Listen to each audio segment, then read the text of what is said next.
तिचा उगम बघितला आपण तर ही नर्मदा भगवान शिवाच्या घामातून मेखल पर्वतावरून प्रगट झाली आणि तो वाहणारा घाम त्या घामातून ती प्रगट झाली. हजारो वर्ष पुढे शिवाचं तप चालू होतं. हजारो वर्ष तीही तप करत बसली पायथ्याला. आणि भगवान शिवानं ज्यावेळी विचारलं तू कोण, तर मी तुमच्या घामातून प्रगट झाली. म्हणजे मी कोण, तर तू माझी मुलगी झाली. आणि तू मुलगी आहे, माग तुला काय हवाय, तू एवढं तप केलं. तर बऱ्याचशाच मागण्या मागितल्या. मी रात्री तुम्हाला सांगितलंय, माझं दर्शन जरी केलं तर सगळ्याची पाप संपवावी. गंगेचं स्नान केल्यावर जे पुण्य आहे ती माझ्या दर्शनानं मिळावं. माझ्या आणि तीरावरणी साधू संतांनी देवानी वास करावा. प्रत्येक जीवाला ह्या असणाऱ्या संसारामध्ये अडकलेल्याला भवसागरातून बाहेर पडावं. असे बरेचसेच मागणे ह्या नर्मदेनं भगवान शिवाला मागितले आणि भगवान शिवानी वर दिला. आणि पुन्हा पुढची घटना आता, कारण ऊन म्हणताय थोडक्यात उरका म्हणून मी सांगतोय, पण मेन मला पुढे सांगायचं आहे ते ध्यानात घ्या. ह्या नर्मदेचं चरित्र आज आपला मुक्काम आहे. पुन्हा आणखी आपण संध्याकाळी सत्संग करू. आज इथं मुक्काम आहे. प्रत्येकाला 5-5 जणांचा आपण रूम देणार आहे. कोण कोण आपले आपले 5-5 जणांचे तुमचे तुम्ही ग्रुप बनवायचे आणि त्या रूम मध्ये आपण थांबून मुक्काम करून सकाळी मात्र 5ला गाडी हलणार आहे. कारण तिथल्या आंघोळीला संगमावरच्या जायचा. आता जाऊन तिथं हॉटेल वगैरे मिळत नाही, व्यवस्था होत नाही, म्हणून आपण इथं थांबणार आहे. म्हणून त्यामुळे गडबड करू नका. आता फक्त जी काही सूचना देतो त्या पद्धतीनं तुम्ही फक्त थोडंसं फॉलो करा, तुम्हाला अडचण येणार नाही. तर ती नर्मदेला भगवंताने वर दिल्यानंतर पुन्हा काही दिवसांना असं झालं, नर्मदा हळूहळू मोठी व्हायला लागली. आणि मोठी झाल्यानंतर उपवर झाली, लग्नाचं वय झालं, दिसायला दैदिप्यमान रूप दिसायला सुंदर दिसायला लागली. मग तिचं लग्न करायचं ठरलं. आणि हा इथला असणारा जो मेखल राजा होता त्या राजाकडे ती शिवानं दिली, हाच आता तुझा बाप, हाच तुझा संभाल करे. आणि त्यानं ठरवलं आता माझ्या पुरीचं, राजेच्या पुरीचं लग्न म्हणल्यावर कसं असणार हो. तो थाट सुरू झाला. आणि पुढं असं झालं की ती नर्मदेचं लग्न कुणाशी करायचं, तिच्या मापाचा नवरदेव पाहिजे ना. बऱ्याच वेळा मुलगी लय छान आहे, मोठं मोठं शिकले, पण त्या मापाचं मुलगंच राहिलं नाही. तर मग काय करावं. पुरी शिकून बी आता त्यांना नवरं नाही, आणि ही शिकली नाही ती म्हणून बायका नाही त्या. हे घोटाळ त्यावेळी बी झालं. नर्मदेला आता वर मिळायला पाहिजे. कसा, तर त्यावेळी ठरलं ब्रह्मदेवाचा मानस पुत्र, त्याचं नाव होतं सोन. त्याला सोनभद्रही म्हणतात. आणि तो नदीच्या रूपानं आहे, मानस पुत्र ब्रह्मदेवाचा. त्याच्याबरोबर लग्न ठरलं नर्मदेचं. ऐकायला येतं ना गुरुजी, समजतंय ना.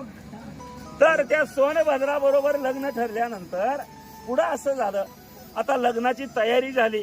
आपण संध्याकाळी आणखी वेगळं चिंतन करू. आता थोडक्यात आपल्याला पोचायचं आहे उन्हाच्या अगोदर. आणि लग्न ठरल्यावर वरात निघायची तयारी झाली. आता ते असणारा वर आणि ह्या नवरीला नेण्यासाठी लग्नाला येऊ लागलाय. सगळी तयारी चालू आहे. गाजा वाजा नगारे वाजायला लागले. वरातीची तयार होऊ झालेली आहे.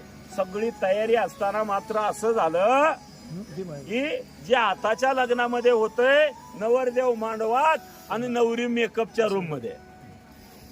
त्या मेकअप करण्यामध्ये टायमिंग गेलेलं कळत नाही व.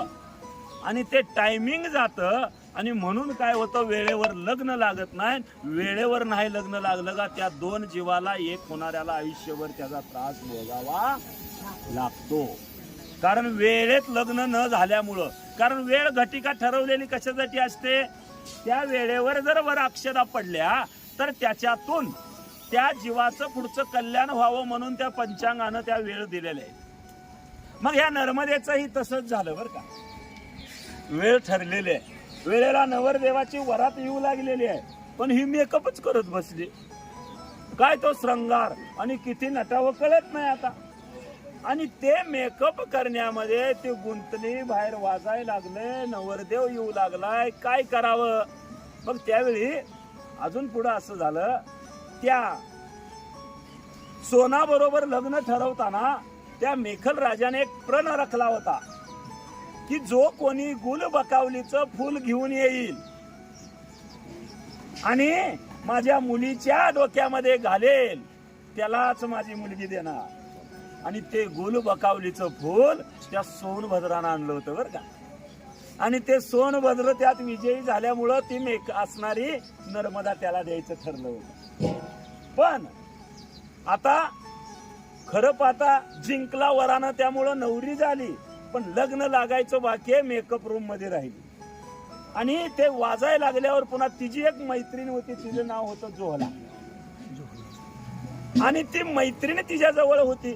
नवरी म्हणल्यावर करवली राहतेच, आणि त्या करवलीला नवरी म्हणते, अगं बघ तरी कुठपर्यंत आली वरात आपली.